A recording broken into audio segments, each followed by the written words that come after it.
Queen of Bangsamoro Pop na si Shaira, naglabas ng kanyang bagong kanta na tiyak magpapaindak sa lahat.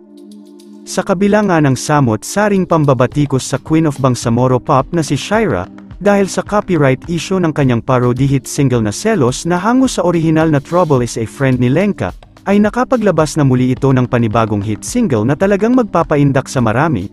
Hindi lang yan, talagang napakaganda ng kanta na ito dahil tila sagot niya ito sa mga nagsasabi na siya ay magpapayat na, kung iyong maririnig nga ang kanyang bagong kanta ay tiyak na mapapawaw ka at muli ay mamahalin at kakagatin na naman ito ng masa.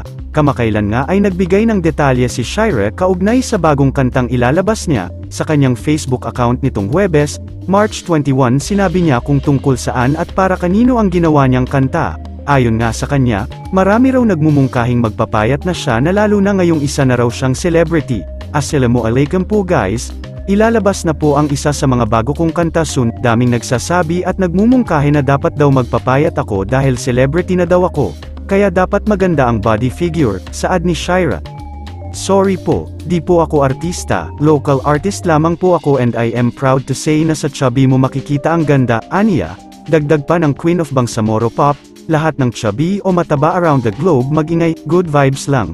Matatandaang kamakailan ay nabalot ng kontrobersya si Shaira matapos nga mapansin na tila katunog ng kanta niyang Selos ang Trouble is a Friend ni Australian singer-songwriter na si Lenka, na kung saan nagkaproblema nga in terms on copyright issues.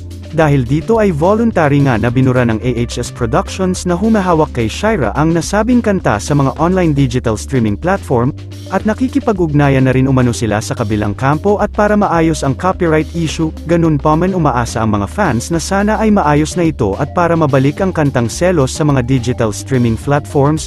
Umaasa sila na sana ay magkaroon na ng license para maging official cover song na ito ng Queen of Bangsamoro Pop icon. Habang marami nga ang nagseselos, meron ngang inilabas na hit song si Shaira na ang pamagat ay Kabir na naka-upload sa kanyang official Facebook page. Sa umpisa pa lang ay talagang nakakaindak naman talaga. Ang kantang Kabir ay revive ito ng nauna na niyang single 9 months ago na kantang Manok ay Kabir. Mas pinabongga lang ang tono nito ngayon dahil sa kakaibang version. Sa kanta nga ay ipinahiwatig ni Shaira na wag mong ikahiya kahit ikaw ay mataba, I'm proud to be a chubby. Samantala, laking gulat naman ng mga fans na tila burado na ulit ito sa kanyang official Facebook page. Kaka-upload lang nito subalit binura na agad. Hinala naman ng mga madla, baka may copyright issue na namang muli ang singer.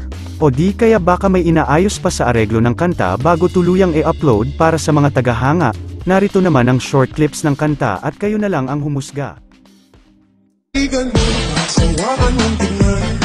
Nakakagigil pag di nagmamasdan.